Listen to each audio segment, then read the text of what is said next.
एक बार फिर से स्वागत है आपका GTPL न्यूज़ 24 में। मैं हूं प्रमेय और फिलहाल मैं आया हूं महाभारत के कुछ स्टार कास्ट से यहां पर मिलने के लिए। उसके पहले मैं आपको बता दूं, जो महाभारत आप स्टार प्लस पे देख रहे थे एकदम अलग अंदाज में, एकदम अलग रूप में, वो अभी और अलग रूप में बदलने वाला है। जो छोटे छोटे क्यूट क्यूट से बच्चे थे अब बड़े होने वाले हैं। खास तौर पर सबसे पहले धृतराष्ट्र जी से मिलेंगे हम।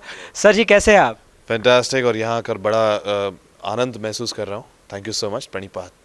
और एक चीज़ आपसे पूछना चाहता था मैं, जो जिस तरीके से कुछ दिन पहले कुछ एलिगेशंस लगे थे हमारे महाभारत पर कि बहुत ज़्यादा वायलेंट दिखाया जा रहा है, बहुत ज़्यादा ऐसा एक अलग चीज़ से दिखाया जा रहा है, तो यंग पीढ़ी पे क्या असर होगा? सीधा आपसे यही सवाल है मेरा।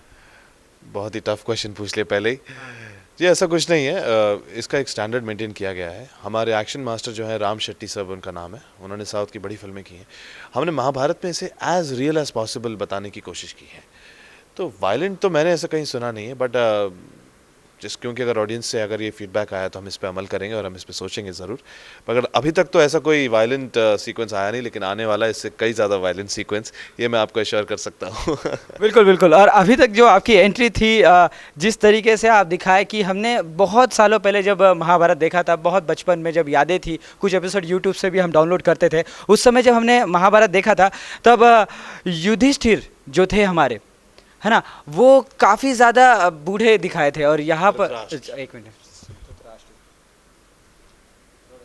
बिल्कुल सर जी, आपने सही बोला। लेकिन जिस तरीके से हमने इसके पहले धृतराष्ट्र जी को देखा, उनके कुछ कैरेक्टर्स को हमने देखा था पिछले महाभारत में, हमने यूट्यूब से डाउनलोड भी बहुत करते थे, हमें बहुत पसंद था, तो हमने उनका रूप एक अलग देखा था। वो काफ़ी बूढ़े थे, काफ़ी ये है यंग कैरेक्टर उनका करने में कितना मज़ा आया आपको? इतना ज़्यादा मज़ा आया कि मैं बता नहीं सकता आपको। मैंने भी दरअसल ऑनेस्टली स्पीकिंग जब मुझे रोल मिला था तब मैंने भी यही सोचा था कि यार शुरू में ही बूढ़ा हो जाऊंगा, यंग हूँ अभी 23 साल का ही हूँ सिर्फ, और बूढ़ा हो जाऊंगा कैसे। लेकिन जब मुझे ब्रीफ किया गया कैरेक्टर के बारे में कि नहीं, इसका यंग कैरेक्टर से शुरू करेंगे हम लोग, शुरू के 3 महीने, साढ़े तीन महीने तो तुम यंग ही हो। और इसमें जब धृतराष्ट्र के बारे में जाना कि 100 हाथियों का बल है और कैसे सिंहासन नहीं मिला, कई चीज़ें, कई पहलू, और जब मैंने खुद रिसर्च किया 1 साल के लिए तब मुझे पता चला कि कई पहलू हैं जो ऑडियंस के सामने आए ही नहीं।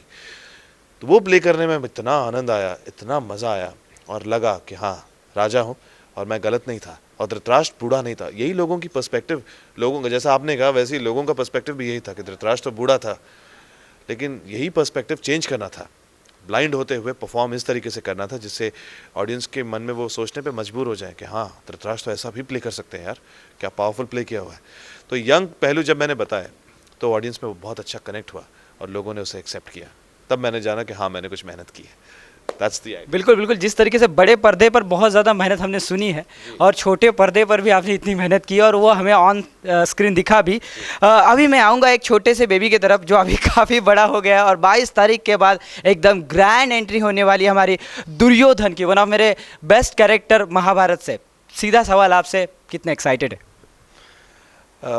पिछले 3 साल से मैं इस मतलब जो हमारा ये टेलीकास्ट होने वाला है मेरा जो, तो उसके लिए इतना एक्साइटमेंट है कि जो हमारा एंट्री हमने शूट किया है हाथों के ऊपर से कूदना करना, मतलब वन ऑफ द, मतलब इतनी ग्रांड एंट्री आपने कभी भी किसी शो या किसी सीरियल की नहीं देखी होगी। जो हमने शूट किया है, एक्शन किया है, सब कुछ, तो सीरियसली मतलब, और सबने बहुत दिल से काम किया है, acting wise, fight wise, performance wise, सबने मतलब लग रहा कि यार दुर्योधन है यार, अर्जुन, मतलब लोगों को, मतलब सबकी ग्रुप बन जाएगी यार, मैं इसकी साइड हूँ, मैं इसकी साइड हूँ, ऐसा हो जाएगा। मतलब बहुत अच्छे से शूट किया हम लोगों ने।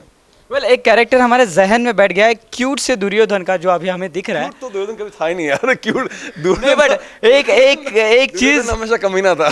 क्यूट, लेकिन जिस समय वो छोटा था, अभी जिस तरीके से एक छोटा था, हमने एक कैरेक्टर देखा, एक छोटे से दुर्योधन का एक छोटा सा कैरेक्टर देखा, अब वो बड़ा हो गया है, थोड़ा सा एक वायलेंट होने वाला है, तो इसके बारे में आप कुछ कहना चाहेंगे? दुर्योधन का वायलेंट नहीं है, दुर्योधन के पास में उसकी जो उसके पिता हैं उसकी 100% शक्ति उसके पिता की है, और मामा की 100% बुद्धि उसके पास में, तो वो दोनों का लेवल बिठा के चलता है। तो वो बलवान भी और बुद्धिमान भी है, दोनों का उसमें मिलन है, तो उस हिसाब से वो हर चीज़ प्लानिंग से करता है। वो दम भी उसमें, भीम को कैसे हराना है, सिंहासन कैसे करना है, अर्जुन को कैसे हराना है, कैसे क्या राजनीति खेलनी है, तो सब दुर्योधन काफ़ी पॉलिटिक्स खेलता है, ऐसा है। बिल्कुल, दुर्योधन इतनी सारी पॉलिटिक्स करेगा, ये सारी चीज़ें करेगा, लेकिन 22 तारीख से स्टार प्लस पे जो महाभारत आ रहा है उसका चेहरा बिल्कुल बदलने वाला है। बिल्कुल। और मुझे पक्का यकीन और विश्वास है कि 22 नंबर जो महाभारत आप देखोगे, दूसरा अध्याय जो जिसे बोलते हैं महाभारत का दूसरा अध्याय, जो लोग जानते हैं कि कौरव पांडव, वो आप लोगों को इतना पसंद आएगा, इतना पसंद आएगा कि मेरे ख्याल से आप पुरानी महाभारत भूल जाओगे शायद। जो हम लोगों ने काम किया, हम लोगों ने जो मेहनत की है, इतनी ज़्यादा मेहनत की है, अर्जुन ने, मैंने, बाकी पांडवों ने, सबने। जो हमारा मेन जो मेरा रहेगा, मतलब दुश्मन जो होता है ना, दुश्मन महाभारत में खाली अर्जुन, खाली मतलब अर्जुन को कैसे ख़त्म करना कि सिंहासन मेरा हो, मतलब ये दिखाया गया है महाभारत में हमारा। बिल्कुल, जिस तरीके से इन दोनों ने हमें कहा, जिस तरीके धृतराष्ट्र जी और हमारे वन एंड ओनली दुर्योधन जी ने हमको कहा कि जिस तरीके से एक अलग सा पहलू, एक अलग सी नई चीज़ हमारे बात आने वाली है। जो प्रोग्राम आपको महाभारत जो दौर आपको देखने को मिला था, उससे नया दौर अभी शुरू होने वाला है। उसके लिए मैं काफ़ी एक्साइटेड हूँ और आप भी काफ़ी एक्साइटेड है, मुझे पता है। हम दोनों से बात करने के लिए धन्यवाद सर। और मेरी आप सब लोगों से एक रिक्वेस्ट है कि आप प्लीज़ महाभारत देखिए। मैं इसलिए नहीं बोल रहा हूँ कि महाभारत देखने के लिए नहीं बोल रहा हूँ, कि महाभारत जो हम लोगों ने बनाया है, काफ़ी मेहनत की और बहुत अच्छा बना है। जो हमने शूट किया है, सीरियसली इतना अच्छा बना है कि आप देखोगे महाभारत तो आप देखना, मतलब छोड़ोगे नहीं, सो देखना। इतनी मेरा मतलब गारंटी ले सकता हूँ मैं 100%। बाकी मैं पिताश्री बोलेंगे हमारे। और पिताश्री ये कहना चाहेंगे कि आशा करते हैं जिसे आपको मैं अभी तक पसंद आया हूँ, आगे भी ओल्डर वर्जन और धृतराष्ट्र के रूप में पसंद आऊँगा। अपना प्यार और आशीर्वाद सदैव देते रहिएगा और इसी प्रकार हम आपका मनोरंजन करते रहेंगे। बहुत ही अच्छा लगा और आभार व्यक्त करते हैं आपके प्यार और आपके विश्वास का। एक बार फिर कहूँगा Pranipat. Thank you so much. जिस तरीके से एक नया दौर हमने देखा था महाभारत के स्टार प्लस के जो सीरियल आ रहा है उसका, अब एक नया दौर बदलने वाला है। यही दौर 22 तारीख से बदलने वाला है, तो आप ज़रूर देखिएगा। कैमरा पर्सन मयूर के साथ प्रमेय लोखंडे, GTPL न्यूज़ 24 के लिए।